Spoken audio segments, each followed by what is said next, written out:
ಇಲ್ಲಿ ನೀವು ನಿಂತಿದ್ದೀರಲ್ಲ, ನೀವೆಲ್ಲ ಕೂರ್ತೀರಿ. ನಾನೊಂದು ಪ್ರಶ್ನೆ ಕೇಳ ಮಕ್ಕಳಿಗೆ. ಇವತ್ತು ನಾನೇನ್ ಅನ್ಕೊಂಡೆ ಸರ್, ಒಂದ್ ಸ್ವಲ್ಪ ಕಾಲೇಜ್ ಹುಡುಗರು ಇದ್ರೆ ಸಂವಿಧಾನದ ಬಗ್ಗೆ ಇನ್ನೂ ಸ್ವಲ್ಪ ಚರ್ಚೆ ಮಾಡೋಣ ಅಂತ ಬಂದ್ವಿ. ಇಲ್ಲಿ ಸಣ್ಣ ಸಣ್ಣ ಮಕ್ಕಳೇ ಜಾಸ್ತಿ ಕಾಣ್ತಾ ಇದ್ದಾರೆ, ಆದ್ರೂ ಪರವಾಗಿಲ್ಲ. ಇವತ್ತು ಯಾವ ದಿನಾಚರಣೆ ಆಚರಿಸ್ತಾ ಇದ್ದೀವಿ? ಗಣರಾಜ್ಯೋತ್ಸವ ದಿನಾಚರಣೆಯನ್ನ ಆಚರಿಸ್ತಾ ಇದ್ದೀವಿ. ಪ್ರೀತಿಯ ಮಕ್ಕಳೇ, ಗಣರಾಜ್ಯೋತ್ಸವವನ್ನ ನಾವು ಯಾಕೆ ಆಚರಿಸ್ತೀವಿ ನಿಮಗ್ ಗೊತ್ತಾ? ಯಾರು ಕೈ ಎತ್ತಿದ್ರೆ ನಾನು ಕೊಡ್ತೀನಿ, ಮೈ ಕೊಡ್ತೀನಿ. ಯಾಕೆ ಆಚರಿಸ್ತೀವಿ? ಇವತ್ತು ಸಂವಿಧಾನ, ವೆರಿ ಗುಡ್, ಯಾರು ಜಾರಿಗೆ ಬಂದ ದಿನ. ನೀವಲ್ಲೇ ಇರ್ರಿ ಸರ್, ದತ್ತು ಮೈಕ್ ತಗೊಂಡಿರ್ರಿ. ಅಲ್ಲಿ ಮಕ್ಕಳಿಗೆ ಯಾರ ಮಾತಾಡ್ತಾರ ಅಂದ್ರೆ ಮೈಕ್ ಕೊಡೋಣ. ಪ್ರೀತಿಯ ಮಕ್ಕಳೇ, ನಮ್ಮ ದೇಶಕ್ಕೆ ಇವತ್ತು ಸಂವಿಧಾನವನ್ನ ನಾವು ಆಚರಣೆಗೆ ತಂದಂತಹ ದಿನಾಚರಣೆ ಅಂತ ಹೇಳಿ ಆಚರಿಸ್ತಾ ಇದೀವಲ್ಲ. ನಮ್ಮ ದೇಶ ಎದುರಿಸ್ತಾ ಇರುವಂತಹ ಸಮಸ್ಯೆ ಯಾವುದು? ಯಾರು ಕೈ ಎತ್ತಿ ಹೇಳ್ತೀರಿ, ಅವ್ರಿಗೆ ಮೈ ಕೊಡ್ತೀವಿ. ನಮ್ಮ ದೇಶ ಎದುರಿಸ್ತಾ ಇರುವಂತಹ ಸಮಸ್ಯೆ ಭಯೋತ್ಪಾದನೆ, ಭ್ರಷ್ಟಾಚಾರ, ವೆರಿ ಗುಡ್. ಬೇರೆ ಬಡತನ, ವೆರಿ ಗುಡ್, ಚಪ್ಪಾಳೆ ಹೊಡಿರಿ. ಮತ್ತೆ ವೆರಿ ಗುಡ್, ವೆರಿ ಗುಡ್. ಜಾತೀಯತೆ ಆಚರಣೆ ಮಾಡುವಂಥದ್ದು ಇದು ಕೂಡ ನಮ್ಮ ದೇಶದ ಸಮಸ್ಯೆ, ಹೌದಲ್ಲೋ? ಮತ್ತೆ ಅನಕ್ಷರತೆ, ವೆರಿ ಗುಡ್. ಭಯೋತ್ಪಾದನೆ ಬಗ್ಗೆ ಯಾರು ಹೇಳಿಲ್ಲ. ಬಹಳ ಜನ ಶ್ರೀಮಂತರಾಗ್ತಾ ಇದ್ದಾರೆ, ಕೆಲವೊಬ್ರು. ಹೇಳಪ್ಪಿ, ಹೇಳ್ಪುಟ. ನಿರುದ್ಯೋಗ, ವೆರಿ ಗುಡ್. ಸೊ ಈ ಎಲ್ಲಾ ಸಮಸ್ಯೆಗಳನ್ನ ನಮ್ಮ ದೇಶದಲ್ಲಿ ಪರಿಹಾರ ಮಾಡ್ಕೊಳ್ಳೋದಕ್ಕೆ ಒಂದು ನಿಯಮ ಬೇಕಲ್ಲ, ಬೇಕೋ ಬೇಡ? ಅದಕ್ಕಾಗಿ ಸಂವಿಧಾನದಲ್ಲಿ ಇವಕ್ಕೆಲ್ಲ ಯಾವ ರೀತಿ ನಾವು ಪರಿಹಾರ ಕಂಡುಕೊಳ್ಬೇಕು ಅನ್ನುವಂತಹ ವ್ಯವಸ್ಥೆಯನ್ನ ಬರೆದ್ರು. ಸಂವಿಧಾನ ಪಿತಾಮಹ ಅಂತ ಯಾರನ್ನ ಕರಿತೀವಿ? ಮೈಕ್ ಮೈಕ್, ಯಾರು? Doctor B R. Ambedkar. Very good. ಸಂವಿಧಾನವನ್ನ ಕರಡು ಎಷ್ಟು ದಿನ ತಗೊಂಡ್ರು ನಿಮಗೆ ಯಾರಿಗಾರ ಗೊತ್ತಾ? 2 ವರ್ಷ 11 ತಿಂಗಳು. ಪುಸ್ತಕದಲ್ಲಿತ್ತ? ಎಲ್ಲಿ ಓದಿದ್ದೆ? ಪುಸ್ತಕದಲ್ಲಿ ಓದಿ ತಿಳ್ಕೊಂಡಿದ್ದೆ. Very good. ಬೇರೆ ಮಕ್ಕಳು ಹುಡುಗಿಯರೇ ಬೇಡ ಆನ್ಸರ್ ಮಾಡಿದ್ದು. ಎಷ್ಟು? 2 ವರ್ಷ 11 ತಿಂಗಳು 18 ದಿನ ಈ ಸಂವಿಧಾನವನ್ನ ದೀರ್ಘವಾಗಿ ಚರ್ಚೆ ಮಾಡಿದ್ರು. ನಮ್ಮ ದೇಶದ ಸಂವಿಧಾನ ಹೇಗಿರಬೇಕು ಅಂತ. ಈ ಸಂವಿಧಾನವನ್ನ ಸಂವಿಧಾನ ಸಭೆ ಅಂತ ಹೇಳಿ ಅದು ಚರ್ಚೆ ಮಾಡ್ಲಿಕ್ಕೆ ಪ್ರಾರಂಭ ಮಾಡುತ್ತೆ. ಮೊದಲನೇ ದಿನ ಯಾವತ್ತು ಪ್ರಾರಂಭ ಮಾಡಿದ್ರು ಯಾರಿಗಾರ ಗೊತ್ತಿದೆಯಾ? 9 ಡಿಸೆಂಬರ್. ನಾವು ಈ ದೇಶದ ಪ್ರಜೆಗಳಾಗಿ ಬೆಳೆಯಲಿಕ್ಕೆ ಸಾಧ್ಯ. ನೀವು ಏನೇನು ಸಮಸ್ಯೆ ಹೇಳಿದ್ರಿ? ಜಾತೀಯತೆ ಇದೆ, ಭ್ರಷ್ಟಾಚಾರ ಇದೆ, ಅನಕ್ಷರತೆ ಇದೆ, ಕೋಮುವಾದ ಇದೆ, ಭಯೋತ್ಪಾದಕತೆ ಇದೆ. ಇವಕ್ಕೆಲ್ಲ ಪರಿಹಾರ ನಮ್ಮ ಸಂವಿಧಾನದ ಪ್ರಿಯಾಂಬಲ್ ಅಲ್ಲಿ ಬರೆದಿದ್ದಾರೆ. ಈ ಸಂವಿಧಾನವನ್ನ ಬರೆಯಕ್ಕೆ ಡಿಸೆಂಬರ್ 9, 1946ಕ್ಕೆ ಪ್ರಾರಂಭ ಮಾಡ್ತಾರೆ. ಅಂದ್ರೆ ಚರ್ಚೆ ಪ್ರಾರಂಭ ಮಾಡ್ತಾರೆ. ಈ ಚರ್ಚೆ ಮಾಡೋದಕ್ಕೆ ಸುಮಾರು 200-250 ಜನ ಈ ಭಾರತದ ಎಲ್ಲ ಮುಖಂಡರು, ಅದರಲ್ಲಿ ಜವಾಹರ್ಲಾಲ್ ನೆಹರು ಅವರು ಇರ್ತಾರೆ, ಮೌಲಾನಾ ಅಬ್ದುಲ್ ಕಲಾಂ ಆಜಾದ್ ಅವರು ಇರ್ತಾರೆ, ಸರ್ದಾರ್ ವಲ್ಲಭ್ ಭಾಯ್ ಪಟೇಲ್ ಅವರು ಇರ್ತಾರೆ, ಡಾಕ್ಟರ್ ಬಿ.ಆರ್. ಅಂಬೇಡ್ಕರ್ ಅವರು ಇರ್ತಾರೆ, ಸರೋಜಿನಿ ನಾಯ್ಡು ಅವರು ಇರ್ತಾರೆ. ಇವರು ಡಿಸೆಂಬರ್ 9, 1946ಕ್ಕೆ ಸಭೆ ಸೇರ್ತಾರೆ. ಸುಮಾರು 200-250 ಜನ ಸಭೆ ಸೇರ್ತಾರೆ. ಅದರ ಅಧ್ಯಕ್ಷತೆಯನ್ನ ಯಾರು ವಹಿಸ್ತಾರೆ ಗೊತ್ತಾ? ಗೊತ್ತು ನಿಂಗೆ? ಹೇಳು ನೋಡೋಣ. ಅಲ್ಲ, ಸಚ್ಚಿದಾನಂದ ಪ್ರಸಾದ್ ಅವರು ಅಧ್ಯಕ್ಷರಾಗೋದಕ್ಕೆ ಮುಂಚೆ ಸಚ್ಚಿದಾನಂದ ಸಿನ್ಹಾ ಅವರನ್ನ ಎಲ್ಲರೂ ಸೇರಿ ಹಂಗಾಮಿ ಅಧ್ಯಕ್ಷರನ್ನಾಗಿ ಆಯ್ಕೆ ಮಾಡ್ತಾರೆ. ಅರ್ಥ ಆಯ್ತು? ಅವತ್ತು ಈ ದೇಶದ ಬಗ್ಗೆ ನಾವು ಸಂವಿಧಾನ ಬರಿಬೇಕು, ಅದು ಯಾವ ರೀತಿ ಇರಬೇಕು ಸಂವಿಧಾನ ಅಂತ ಹೇಳಿ ಚರ್ಚೆ ಪ್ರಾರಂಭ ಆಗತ್ತೆ. ಅವತ್ತು ಮುಸ್ಲಿಂ ಲೀಗ್ ಅದರಲ್ಲಿ ಭಾಗವಹಿಸೋದಿಲ್ಲ. ಯಾವುದು ಭಾಗವಹಿಸೋದಿಲ್ಲ? ಆಗ ಮೌಲಾನಾ ಅಬ್ದುಲ್ ಕಲಾಂ ಆಜಾದ್ ಅವರು ಕರೆ ಕೊಡ್ತಾರೆ, ನಾವೆಲ್ಲರೂ ಸೇರಿ ಈ ದೇಶವನ್ನ ಕಟ್ಟಬೇಕಾಗಿದೆ, ನೀವೆಲ್ಲರೂ ಭಾಗವಹಿಸಿ ಅಂತ. ಮಹಮ್ಮದ್ ಅಲಿ ಜಿನ್ನಾ ಅವರು ಅವತ್ತು ಲಂಡನ್ಗೆ ಹೋಗ್ತಾರೆ, ಚರ್ಚಿಲ್ ಅವರನ್ನ ಭೇಟಿ ಮಾಡ್ತಾರೆ, ಕ್ಲೆಮೆಂಟ್ ಆಟ್ಲಿಯನ್ನ ಭೇಟಿ ಮಾಡ್ತಾರೆ. ಆ ಪತ್ರಿಕೆಯಲ್ಲಿ ಬಂದಿದ್ದಿಲ್ಲ, ನಡೀತೆ. ಸುಮಾರು 1 ತಿಂಗಳವರೆಗೆ ಜೈಕರ್ ಅಂತ ಹೇಳಿ ಒಬ್ಬ ಚಿಂತಕ, ಅವತ್ತು ಪಾರ್ಲಿಮೆಂಟ್ ಕಾನ್ಸ್ಟಿಟ್ಯೂಂಟ್ ಅಸೆಂಬ್ಲಿ ಮೆಂಬರ್ ಇರ್ತಾರೆ, ಜೈಕರ್ ಅವರು ಈ ಸಂವಿಧಾನ ಸಭೆಯನ್ನ 1 ತಿಂಗಳು ಮುಂದೆ ಹಾಕಿ ಅಂತ ಹೇಳಿ ಚರ್ಚೆ ಮಾಡ್ತಾರೆ. ಬಹುತೇಕ 8-10 ದಿನ ನಾವು ಈ ಸಂವಿಧಾನ ಸಭೆಯನ್ನ ನಡೆಸಬೇಕು ನಡೆಸಬಾರದು ಅಂತ ಚರ್ಚೆ ಮಾಡ್ತಾರೆ. ಕಾರಣ ಒಂದೇ, ಮುಸ್ಲಿಂ ಲೀಗ್ನವರು ಭಾಗವಹಿಸಿಲ್ಲ, ಒಂದು ದೊಡ್ಡ ಪಕ್ಷದವರು ಭಾಗವಹಿಸಲಿಲ್ಲ ಅಂದ್ರೆ ಒಂದು ದೊಡ್ಡ ಸಮುದಾಯವನ್ನ ಬಿಟ್ಟು ನಾವು ಚರ್ಚೆ ಮಾಡದಂಗೆ ಆಗಬಾರದು. ಹಾಗಾಗಿ ಅವರನ್ನು ತಗೊಂಡು ನಾವು ಯಾಕೆ ಚರ್ಚೆ ಮಾಡಬಾರದು, ಅದಕ್ಕಾಗಿ 1 ತಿಂಗಳ ಮುಂದೆ ಹಾಕಿ ಅಂತ ಹೇಳ್ತಾರೆ. ಮೌಲಾನಾ ಅಬ್ದುಲ್ ಕಲಾಂ ಆಜಾದ್ ಅವರು ಹೇಳ್ತಾರೆ, ಇಲ್ಲ, ಸಮಾಜದ ಪ್ರತಿನಿಧಿಯಾಗಿ ನಾವು ಬಹಳಷ್ಟು ಜನ ಬಂದಿದ್ದೇವೆ, ಇದನ್ನ ಹಿಂಗೆ ಮುಂದೆ ಹಾಕೋದು ಬೇಡ, ನಮಗೆ ಸ್ವಾತಂತ್ರ್ಯ ಬರ್ತಾ ಇದೆ, ಉತ್ತಮವಾದಂತ ಸಂವಿಧಾನವನ್ನ ಬರೀಬೇಕು ಅಂತ ಹೇಳಿ ಬರೀತಾರೆ. ಡಾಕ್ಟರ್ BR ಅಂಬೇಡ್ಕರ್ ಅವರಿಗೆ ಪತ್ರಕರ್ತ ಒಂದು ಪ್ರಶ್ನೆಯನ್ನ ಕೇಳ್ತಾನೆ, ಅಂಬೇಡ್ಕರ್ ಅವರೇ, ಈ ಸಂವಿಧಾನವನ್ನ ಇಷ್ಟು ಚೆನ್ನಾಗಿ ಬರೆದಿದ್ದೀನಿ ಅಂತ ಹೇಳಿ ನೀವು ಹೇಳಿದ್ದೀರಲ್ಲ, ಈ ಸಂವಿಧಾನದ ಬಗ್ಗೆ ನೀವು ಏನ್ ಹೇಳ್ತೀರಿ ಅಂತ ಹೇಳಿ ಒಬ್ಬ ಪತ್ರಕರ್ತ ಪ್ರಶ್ನೆ ಕೇಳ್ತಾನೆ. ಈ ಸಣ್ಣ ಮಕ್ಕಳಿಗೆ ಬೋರ್ ಆಗತ್ತೆ ಪಾಪ ಅವಕ್ಕೆ. ಅವಾಗ ಅಂಬೇಡ್ಕರ್ ಅವರು ಹೇಳ್ತಾರೆ, ಯಾರು ಹೇಳ್ತಾರೆ? ಅಂಬೇಡ್ಕರ್ ಅವರು, ಈ ಸಂವಿಧಾನವನ್ನ 4 ಕಂಬಗಳ ಮೇಲೆ ನಾನು ನಿಲ್ಲಿಸಿದ್ದೇನೆ. ಎಷ್ಟು ಕಂಬಗಳ ಮೇಲೆ? 4. ಈ 4 ಕಂಬಗಳು ಈ ದೇಶದ ಪ್ರತಿಯೊಬ್ಬ ಪ್ರಜೆಯನ್ನ ರಕ್ಷಣೆ ಮಾಡುವಂತಹ ಕಂಬಗಳು. ಈ ದೇಶದ ಪ್ರತಿಯೊಬ್ಬ ಸಣ್ಣ ಹುಡುಗನಿಂದ ಹಿಡಿದು ಆಡೋ ಮಗುವಿನಿಂದ ಹಿಡಿದು ಸಾಯೋ ವಯಸ್ಸಿಗೆ ಬರೋರು ಎಲ್ಲರನ್ನ ರಕ್ಷಣೆ ಮಾಡುವಂತಹ ಕಂಬಗಳ ಮೇಲೆ ಈ ಸಂವಿಧಾನವನ್ನ ನಿಲ್ಲಿಸಿದ್ದೀನಿ ಅಂತ ಹೇಳ್ತಾರೆ. ಆ ಕಂಬಗಳು ಯಾವುವು ಅಂತ ಪತ್ರಕರ್ತರು ಕೇಳ್ತಾರೆ ಡಾಕ್ಟರ್ BR ಅಂಬೇಡ್ಕರ್ ಅವರಿಗೆ.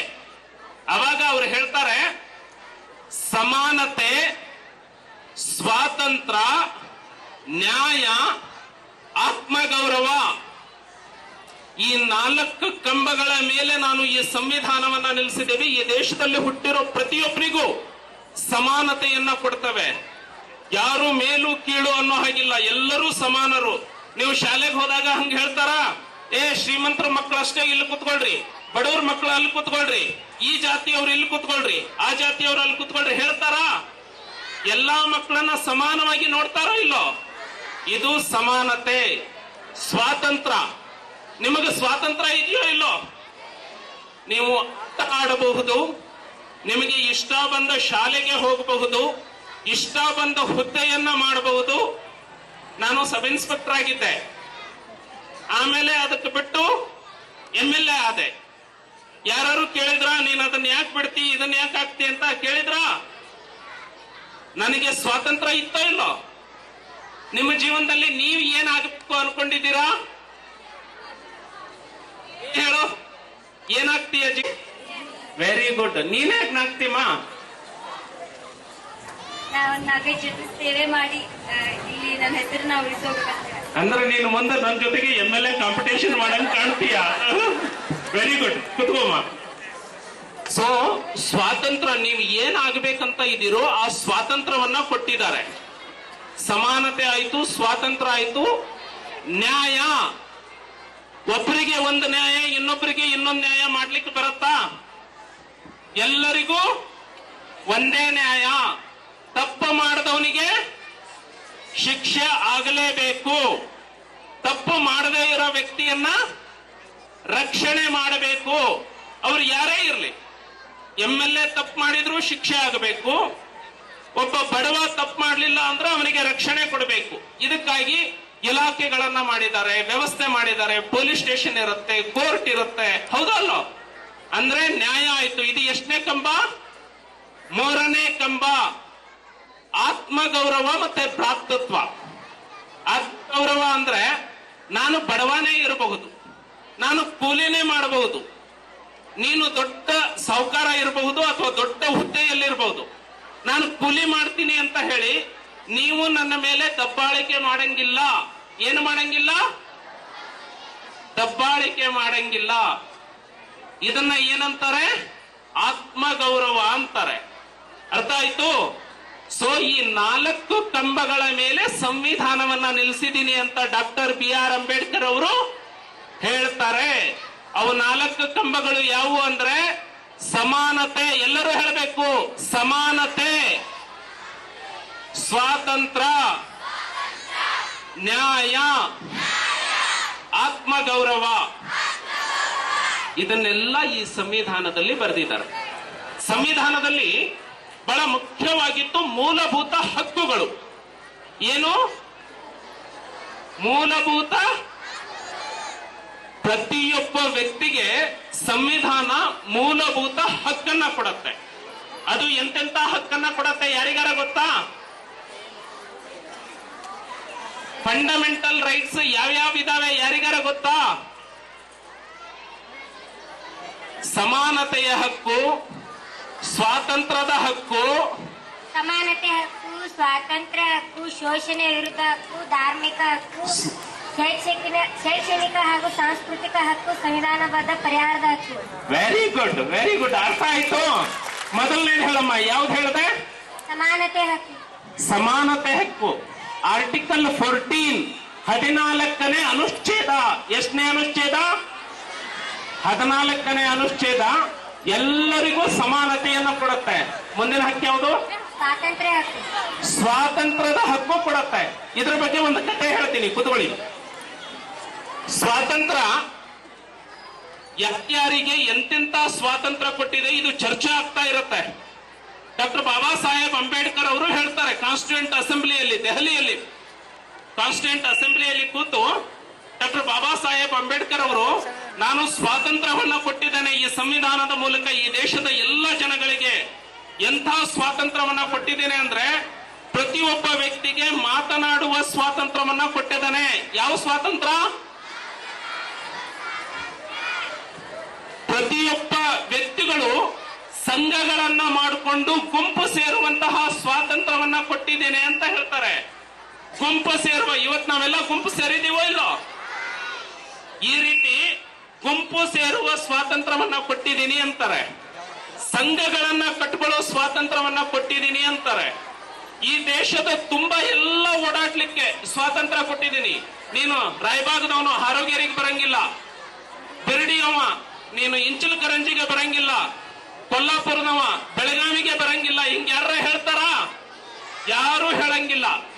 ನೀವು ಈ ದೇಶದಲ್ಲಿ ಎಲ್ಲ ಬೇಕಾದ್ರೂ ಕರ್ನಾಟಕದಿಂದ ಆಂಧ್ರಗೆ, ಮಹಾರಾಷ್ಟ್ರಗೆ, ಹೈದರಾಬಾದ್ಗೆ, ಪಂಜಾಬ್ಗೆ ಎಲ್ಲ ಬೇಕಾದ್ರೂ ನೀವು ಓಡಾಡಬಹುದು. ಓಡಾಡಬಹುದೋ ಇಲ್ಲೋ?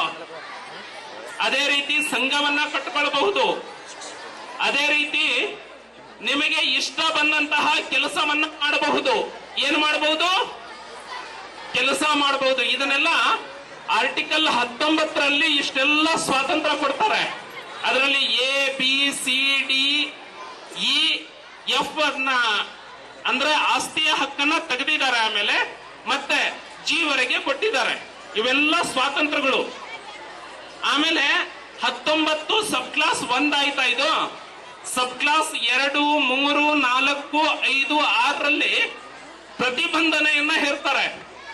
ನಾನು ನಿಮಗೆ ಮಾತಾಡಕ್ ಸ್ವಾತಂತ್ರ್ಯ ಕೊಟ್ಟಿದ್ದೀನಿ ಅಂದ್ರೆ ಸರ್ಕಾರದ ವಿರುದ್ಧ ಬೈಯಂಗಿಲ್ಲ, ಭಾರತ ದೇಶದ ವಿರುದ್ಧ ಬೈಯಂಗಿಲ್ಲ, ರಾಷ್ಟ್ರಗೀತೆಯನ್ನ ಬೈಯೋ ಹಾಗಿಲ್ಲ. ಕರೆಕ್ಟಾ? ಇದು ದೇಶವನ್ನ ಬೈಯೋ ಹಾಗಿಲ್ಲ. ಈ ದೇಶದ ಸಂವಿಧಾನವನ್ನ, ಭಾರತ ರಾಷ್ಟ್ರ ಧ್ವಜವನ್ನ ಬೈಯೋ ಹಾಗಿಲ್ಲ. ಅದೇ ರೀತಿ ನಿಮಗೆ ಗುಂಪು ಸೇರಕ್ಕೆ ಸ್ವಾತಂತ್ರ್ಯ ಕೊಟ್ಟಿದ್ದೀವಿ. ಆದ್ರೆ ಗುಂಪು ಸೇರಿ ಯಾರ್ದೋ ಮೇಲೆ ಹೊಡೆಯೋದಕ್ಕೆ ಬಡಿಯೋದಕ್ಕೆ ಹೋಗಂಗಿಲ್ಲ. ಹೌದಾ? ಮೂರನೇದು, ಸಂಘ ಕಟ್ಕೋಬಹುದು ನೀವು. ಆದ್ರೆ ಭಾರತ ವಿರೋಧಿ ಸಂಘ ಅಂತೇಳಿ ನೀವು ಕಟ್ಕೊಳಕ್ ಅವಕಾಶ ಇದೆಯಾ? ಅವಕಾಶ ಇದೆಯಾ? ಭಾರತ ವಿರೋಧಿ ಸಂಘ ಅಂತೇಳಿ ಕಟ್ಕೊಳಂಗಿಲ್ಲ. ಆಮೇಲೆ ನಿಮಗೆ ಎಲ್ಲಾ ಕಡೆ ಓಡಾಡೋದಕ್ಕೆ ಸ್ವಾತಂತ್ರ್ಯ ಇದೆ. ಸ್ವಾತಂತ್ರ್ಯ ಇದೆ ಅಂತ ಯಾವಾಗ ಬೇಕಾವಾಗ ತಹಸೀಲ್ದಾರ್ ಆಫೀಸ್ ನುಗ್ಗಿದ್ರಾಗತ್ತಾ? ಎಲ್ಲಿ ಹೋಗ್ತಾನಂತೇಳಿ ಆರ್ಮಿ ಕ್ಯಾಂಪ್ ಒಳಗೆ ನುಗ್ಗಿದ್ರಾಗತ್ತಾ? ಅವಕ್ಕೆಲ್ಲ ರಿಸ್ಟ್ರಿಕ್ಷನ್ ಇರಬೇಕೋ ಇಲ್ಲ? ಹಂಗಂತೇಳಿ ಸ್ವಾತಂತ್ರ್ಯ ಕೊಟ್ಟಿದೆ ಅಂತ ಎಲ್ಲಿ ಬೇಕಲ್ಲಿ ನುಗ್ಗಂಗಿಲ್ಲ. ಸಾರ್ವಜನಿಕ ಪ್ರದೇಶದಲ್ಲಿ ಮಾತ್ರ ಸ್ವಾತಂತ್ರ್ಯ ಇದೆ. ಅವಾಗ ಜೈಕರ್ ಅವರು ಪ್ರಶ್ನೆ ಮಾಡ್ತಾರೆ ಡಾಕ್ಟರ್ BR ಅಂಬೇಡ್ಕರ್ ಅವರಿಗೆ, ಅಲ್ಲ ಡಾಕ್ಟರ್ ಸಾಹೇಬ್ರೆ, ನೀವು ಹೆಸರು ಕೊಟ್ಟಿದ್ದು ಸ್ವಾತಂತ್ರ್ಯದ ಹಕ್ಕು ಅಂತ, ಇಲ್ಲಿ ಸ್ವಾತಂತ್ರ್ಯದ ಹಕ್ಕುಗಳು ಎಲ್ಲಿದ್ದಾವೆ? ಎಲ್ಲ ಪ್ರತಿಬಂಧನೆಯ ಹಕ್ಕುಗಳೇ ಇದ್ದಾವೆ. ಸ್ವಾತಂತ್ರ್ಯ ಕೊಟ್ಟಿದ್ದು ಆರ್ಟಿಕಲ್ 19 ಸಬ್ ಕ್ಲಾಸ್ 1ರಲ್ಲಿ ಮಾತ್ರ ಸ್ವಾತಂತ್ರ್ಯ ಕೊಟ್ರಿ. 2, 3, 4, 5, 6ರಲ್ಲಿ ಅದು ಮಾಡಂಗಿಲ್ಲ ಇದು ಮಾಡಂಗಿಲ್ಲ ಅಂತ ಹೇಳ್ತೀರಿ. ಆದ್ರೆ ಸ್ವಾತಂತ್ರ್ಯದ ಹಕ್ಕು ಅಂತ ಹೆಸರು ಇಡ್ತೀರಿ. ಇದು ಹೆಂಗೆ? ಇದು ನಾನು ಹೇಳಿದ್ದಲ್ಲ, 1946ರಲ್ಲಿ ಚರ್ಚೆ ಆಗಿದ್ದು. ಡಾಕ್ಟರ್ BR ಅಂಬೇಡ್ಕರ್ ಅವರಿಗೆ ಇದನ್ನು ಕೇಳಿದಾಗ ಡಾಕ್ಟರ್ BR ಅಂಬೇಡ್ಕರ್ ಅವರು ಉತ್ತರ ಕೊಡ್ತಾರೆ. ಜೈಕರ್ ಅವರೇ, ಜೈಕರ್ ಮತ್ತು ಲೆಹರಿ ಕೇಳ್ತಾರೆ ಇದನ್ನ. ಲೆಹರಿ ಅವರೇ, ನಾನು ಸ್ವಾತಂತ್ರ್ಯದ ಹಕ್ಕು ಅಂತ ಹೇಳಿ ಆರ್ಟಿಕಲ್ 19ಗೆ ಹೆಸರನ್ನ ಕೊಟ್ಟಿದ್ದೇನೆ. ಈ ದೇಶದ ಪ್ರತಿಯೊಬ್ಬ ಜನರಿಗೆ ಸ್ವಾತಂತ್ರ್ಯ ಕೊಡ್ತಾ ಇದ್ದಾನೆ. ಎಷ್ಟು ಸ್ವಾತಂತ್ರ್ಯ ಕೊಡ್ತಾ ಇದ್ದೇನೆ ಅಂದ್ರೆ, ಒಬ್ಬನ ಸ್ವಾತಂತ್ರ್ಯವನ್ನ ಹರಣ ಮಾಡಬಾರದು ಅಂತ ಹೇಳಿ ಉಳಿದ ಎಲ್ಲಾ ಜನರಿಗೆ ಒಬ್ಬನ ಸ್ವಾತಂತ್ರ್ಯಕ್ಕಾಗಿ ಇಷ್ಟು ರೆಸ್ಟ್ರಿಕ್ಷನ್ ಅನ್ನ ಹಾಕಿದ್ದೇನೆ. ಈ ಪ್ರತಿಬಂಧನೆಯ ಮೂಲಕ ಪ್ರತಿಯೊಬ್ಬನ ಸ್ವಾತಂತ್ರ್ಯವನ್ನ ಕಾಪಾಡ್ತಾ ಇದ್ದೇನೆ ನಾನು ಅಂತ ಹೇಳಿ ಡಾಕ್ಟರ್ BR ಅಂಬೇಡ್ಕರ್ ಅವರು ಹೇಳ್ತಾರೆ. ಎಂಥ ಉದಾತ್ತ ವಿಚಾರ ಇರಬೇಕು ಅವರು ಅವತ್ತು ಮಾಡಬೇಕಾದ್ರೆ. ಏ ಅಪ್ಪಿ, ಕತೆ ಹೇಳ ನಿನ್ಗೆ. ಇಷ್ಟು ಉದಾತ್ತವಾದಂತಹ ವಿಚಾರವನ್ನ ಇಟ್ಕೊಂಡು ಈ ಸಂವಿಧಾನವನ್ನ ಬರೆದ್ರು. ನಿಮ್ಮ ಪುಸ್ತಕದಲ್ಲಿ ಒಂದು ಪೇಜಲ್ಲಿ ರಾಷ್ಟ್ರಗೀತೆ ಇರುತ್ತೆ, ಬಹುಶಃ ಇನ್ನೊಂದು ಪೇಜಿಗೆ ಪ್ರಿಯಂಬಲ್ ಅನ್ನ ಪ್ರಿಂಟ್ ಮಾಡಿದ್ದಾರೆ ಅನ್ಕೊಂಡಿದ್ದೀನಿ. ಯಾವಾಗೋ ಒಂದ್ಸರಿ ನೋಡಿದ ನೆನಪು, ಈಗ ನೆನಪಿಲ್ಲ. ಮಾಡಿದಾರ ಮೇಡಮ್? ಅದು ಕವರ್ ಪೇಜಲ್ಲಿ ಪ್ರಿಯಂಬಲ್ ಅನ್ನ ಮಾಡಿಲ್ವಾ? ಪರಿವಿಡಿ, ಸಂವಿಧಾನದ ಪರಿವಿಡಿನ ಏನೋ ಅಂತಾರೆ. ಸೊ ಇಷ್ಟೆಲ್ಲ ಅಮೂಲ್ಯವಾದಂತಹ ಈ ಸ್ವಾತಂತ್ರ್ಯದ ಘನತೆಯನ್ನ ನಾವು ಎತ್ತಿ ಹಿಡಿಬೇಕು. ಅದಕ್ಕೆ ನಾನು ನಿಮ್ಮ ತರ ಸ್ಟೂಡೆಂಟ್ ಇದ್ದಾಗ ಪ್ರಿಯಂಬಲ್ ಅನ್ನ ಬಹಳ ಓದ್ತಿದ್ದೆ. ಅದಕ್ಕೆ ನಾನು ಈ ಮಟ್ಟಕ್ಕೆ ಬೆಳೆಯಲಿಕ್ಕೆ ಸಾಧ್ಯ ಆಗಿದೆ.